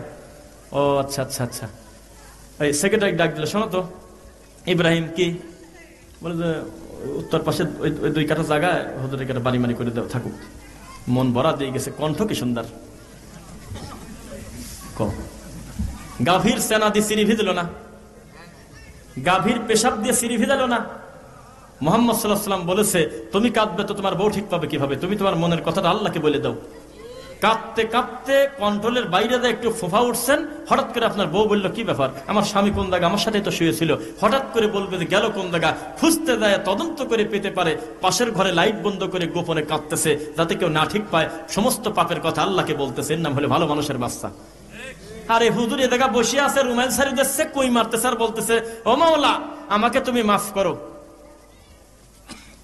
একজন চেয়ারম্যানের কাছেও তো মানুষ প্রকাশ্যে দেওয়া বলে না যে আমি অভাবে, আমি আমার রিলিফ দেন, চক্ষু লজ্জায় বলে না যে লোকজন একটু কমুক, আমি পার্সোনালি আমার সমস্যার কথাটা বলবো। 2 দিন করে ফিরে আসে, সাইডের লোকজন থাকে, কিবা মনে করে উনি চলে আসছে, 3 দিনের দিন কাছে যায় বলতেছে, কিছু মনে যদি না করেন আমার একটা কার্ডের ব্যবস্থা করেন, ছেলে ফেলেনি, আমি খুব বিপদে আছি, আমার 3-4টা বাচ্চা, এই কথা বলে কিনা, আদবের সাথে বলে। আর আল্লাহর কাছে বলে নিজের গোপন কথা বলা যায় না, আলাদা করে বলে পীর লাগে, আলাদা করে বলে দালাল লাগে, না বলে আল্লাহ শোনে না, এ আবার কোন ধরনের লজ্জার কথা বলেন আপনি। জওহরলাল নেহেরু নাম শুনেছেন? জওহরলাল নেহেরু উনি সুন্দর করে একটা কথা বলেছিলেন প্রকাশ্যে, মূলত আপনাকে জুতা দিয়ে পিটাইছে, আপনি ভাষা বুঝতে পারে নাই। উনি বলেছিল যে মুসলমান আর হিন্দু আমার চোখে তো কোই ফারাক নেই, হাম তো সব একই হে, হাম মিট্টি কা আন্ধার তুম মিট্টি কা বাহার, আমরা মাটির নিচে, তোমরা মাটির নিচে, আমরা মাটির উপরে, কই পার্থক্য, কোনো পার্থক্য তো নাই, কোনো ফারাক নাই। আমাদের হলো মা, তোমাদের খালি আব্বা। বাংলাদেশে খালি আব্বা না, এখান থেকে চট্টগ্রাম চলে যান, খালি ডানে বাপ, পিছনে বাপ, সামনে বাপ, খালি আব্বা আর আব্বা। আর বর্ডারের ওই পাশে একটু পরপর 3 মিনিট পরপর এক একটা মা। তাই উনি বলছিল, তোমরা আমাদের বিরোধিতা করো কেন? পার্থক্য তো খুব একটা দেখি না। আমরা দিই দুর্গার উপরে কাপড়, তোমরা দাও আজমিরে মরা মানুষের কবরের রুমাল ছাপাচ্ছাও, আর খিচুড়ির ডেক ঢালতেছো, আর কবরের পানি নিয়ে নিয়ে কপালে ঢালতেছো। কই পার্থক্য? কোন পার্থক্য তো নাই। আমরা মরার পরে মাটির একবারে পুরায় ছাই করে দেই, আমরা একটা আকৃতি দিয়ে পূজা করি। আর তোমরা মরার পরে কবরটাকে 2 তলা টানি রাবারের মতো লম্বা করে বলতেছো যে মওলা গো, তুমি এই নেক বান্দার ওসিলে আমার ক্ষমা করো। কিসের নেক বান্দা? ও তো নিজেই বিপদে আছে। প্রত্যেকটা লোককে আল্লাহ বলতেছে আল্লাহুল গনি ওয়া আনতুমুল ফুকারা, একমাত্র আমি আল্লাহ ধনী, বাদ বাকি সবাই ফকির। আমার কাছে ফকিরের মতো কান্না করতে হবে। আমি কার কান্না শুনবো না শুনবো সেটা আমার ব্যাপার, তুমি প্রেসার দেওয়ার কে? তুমি অনুনয় বিনয় করেই আমাকে বলবে আল্লাহ তুমি আমাকে ক্ষমা করো, বলতে পারেন না? কোরআন মাজিদে কি ওয়াজ নাই? আপনি সারাটা জীবন যেগুলো হজম করতে পারবেন না সেগুলো আমি বলবো না, না বলবো 2-1টা। কোরআন মাজিদের একটা আয়াত দিয়ে আল্লাহ রাসূল সারা রাত সালাত আদায় করছে, কোনো সমস্যা নেই। আপনার মন চাইছে একটা আয়াত ভালো লাগতেছে, রিপিট করেন, রিপিট বারবার রিপিট করেন, ভালো লাগতেছে। কুল হুয়াল্লাহু আহাদ আল্লাহুস সামাদ লাম ইয়ালিদ ওয়া লাম ইউলাদ ওয়া লাম ইয়াকুল লাহু কুফুয়ান আহাদ। চলুক, একভাবে চলুক। মনের কাছে ভালো লাগতেছে, রুকুতে যায় 1000 বার সুবহান রাব্বিল আযীম, সুবহান কুদ্দুসুন রব্বুল মালাইকাতি ওয়ার রূহ বলেন, একভাবে পড়েন, গুনাহ আছে। এরকম একটা লোক গাইবান্ধা সুন্দরগঞ্জ, এই লোকটা মাহফিল শেষে একটা বাস্তব ঘটনা বলল যে আমি মাহফিল করে আমি বাসায় যাচ্ছি, আমার কেন জানি মনে হচ্ছে কোরআনের একটা আয়াত পড়তে পড়তে যাই, শান্তি লাগবে। এই গাড়ি ঘোড়াও নাই, 30 মিনিট হেঁটে যেতে লাগবে, মাঠ দিয়ে যাচ্ছি আর বলতেছি মিনহা খলাকনাকুম ওয়া ফিহা নুঈদুকুম ওয়া মিনহা নুখরিজুকুম তারাতান উখরা। আছে কোরআনে? বলে আমি পড়তে পড়তে যাচ্ছি, হঠাৎ করে বাদ তিনি দেখে 2-3 মেয়ে সালফল বাড়া আছে, মরা মাটি দিচ্ছে কিনারে। আবার কয় ইন্না লিল্লাহ সারাই মরা মাটি দেয় কোন জায়গা? মেয়ে ছেলে ফেলে বাড়া আছে, কারণ সবাই জানে এটা হলে মরা মাটি দেওয়ার দোয়া। শুনছেন লজ্জার কথা?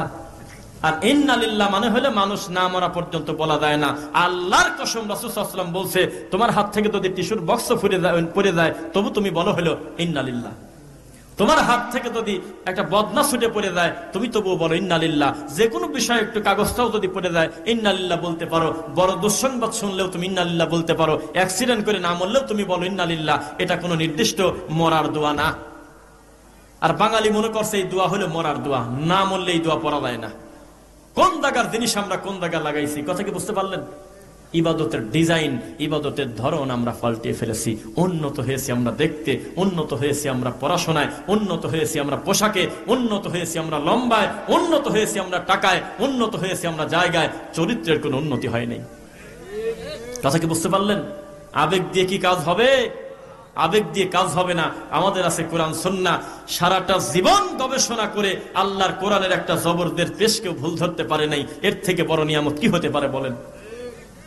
প্রত্যেক ধর্মের আগাগোড়া গবেষণা করতে গেলে ফিনিশিং পর্যন্ত ওই ধর্মের কিনারা খুঁজে পাওয়া যায় না। আর এই ধর্মের শুরু থেকে শেষ পর্যন্ত খুঁজতে গেলে নিজের ভুলগুলো ধরা পড়ে, ভালো মানুষ হয়ে কবরে দেওয়া দেয়।